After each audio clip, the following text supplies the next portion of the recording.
Determining the KVA on each phase is crucial for designing and maintaining balanced electrical systems. The National Electrical Code, or NEC, does not specify a tolerance for unbalance. However, it's understood that phase conductors should be balanced within approximately 10% of each other to ensure efficient and safe operation. To calculate the KVA, or kilovolt amperes, on each phase, we'll use the following formula: KVA equals volts times amps times power factor. In this formula, volts represents the voltage in volts, amps represents the current in amps, and power factor is a dimensionless number that represents the ratio of real power to apparent power. It's important to note that the power factor is usually a value between 0 and 1.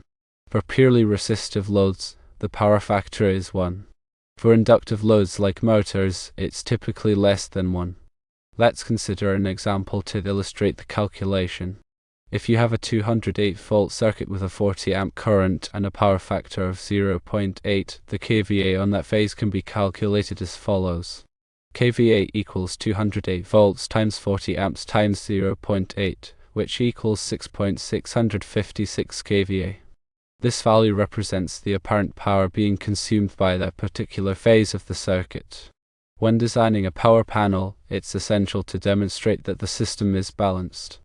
A balanced system means that the KVA on each phase is approximately equal. This ensures that the load is evenly distributed across all phases, preventing overload on any single phase and promoting efficient energy use. When using two-pole circuits, which draw power from two phases, you need to carefully consider how the loads are connected to maintain phase balance. To demonstrate a balanced system, you'll need to show that the calculated KVA for each phase is as close as possible. In our example, if each phase has a KVA of 6.656 kVA, then the system can be considered balanced. The process of designing a balanced system involves firstly determining the total load requirement. Secondly, distributing the loads evenly across all phases. Thirdly, calculating the KVA on each phase. Fourthly, adjusting the loads as necessary to achieve balance. It is important to note that achieving perfect balance in real-world scenarios can be challenging due to the nature of different types of loads and their varying power factors.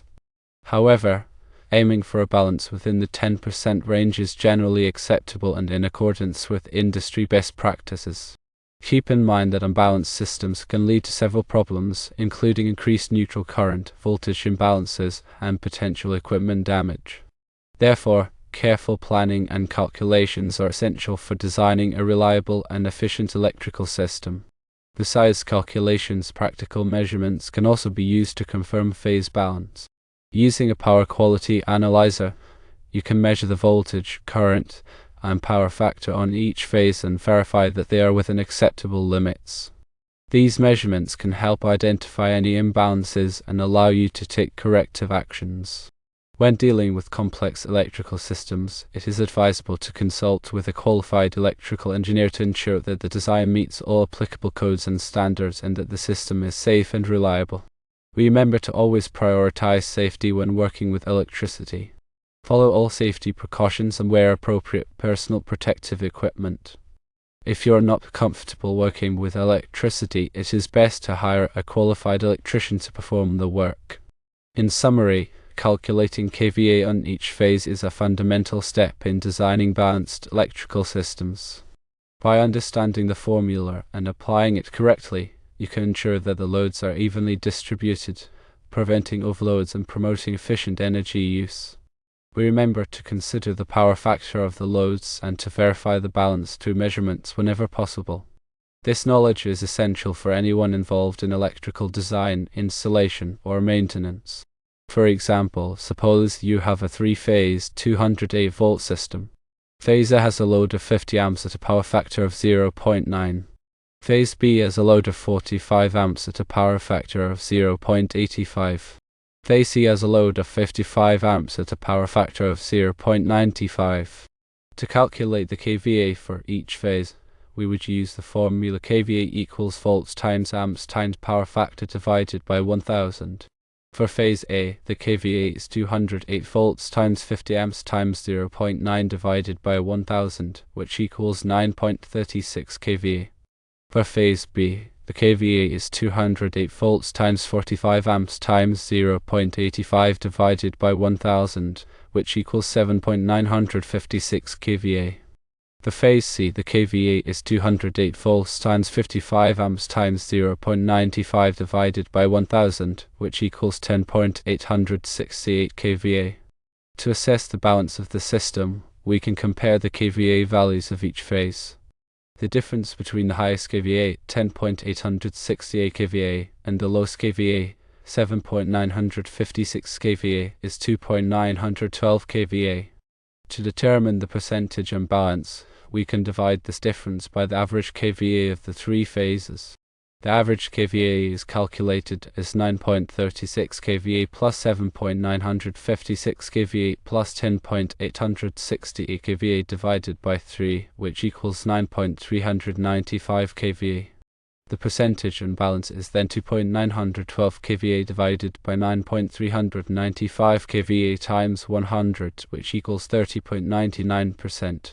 This indicates a significant imbalance exceeding the commonly accepted 10% threshold.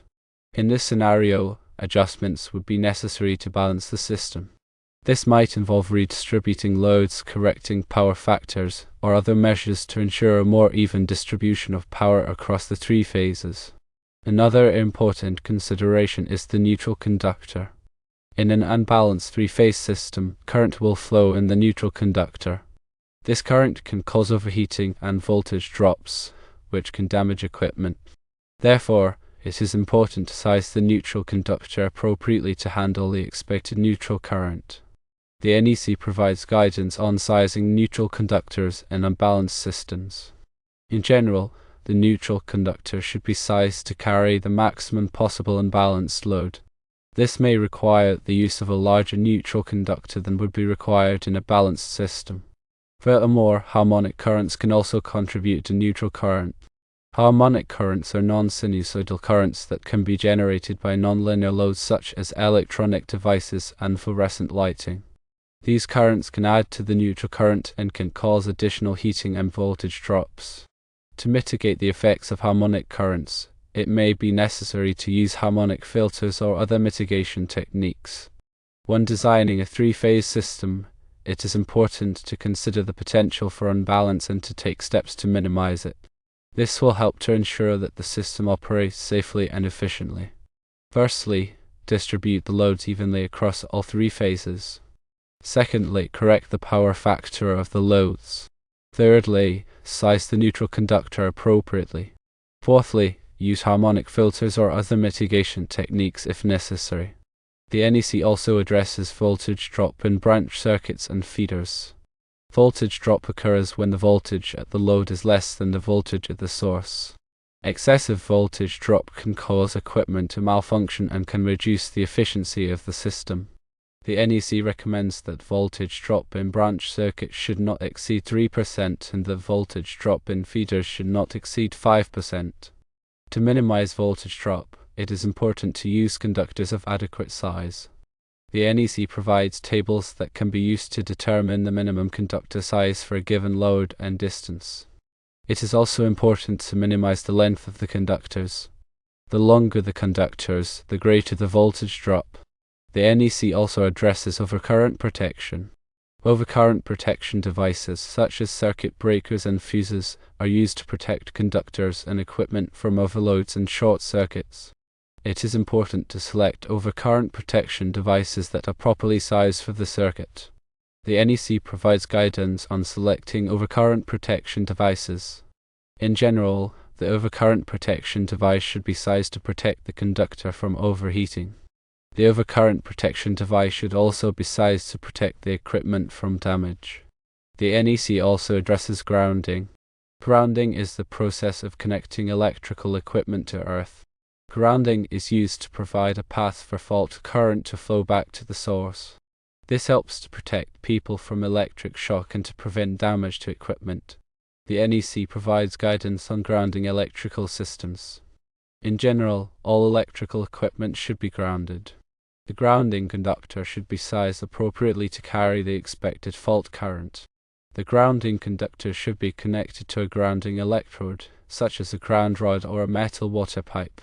The NEC is a comprehensive set of rules for the safe installation of electrical systems. It is important to follow the NEC when designing and installing electrical systems. This will help to ensure that the system is safe and reliable. It's also vital to understand the difference between single-phase and three-phase power. Single-phase power is commonly used in residential applications, while three-phase power is typically used in commercial and industrial applications. Three-phase power is more efficient than single-phase power because it delivers power more evenly over time. This results in less vibration and noise, and it can also allow for smaller conductor sizes. When working with three-phase power, it's essential to understand the different voltage configurations. The most common configurations are Y and delta. In a Y configuration, the three phases are connected in a Y shape with a neutral point at the center. In a delta configuration, the three phases are connected in a triangle shape with no neutral point. The voltage between any two phases in a Y configuration is equal to the line to neutral voltage times the square root of 3, or approximately 1.732. The voltage between any two phases in a delta configuration is equal to the line-to-line voltage.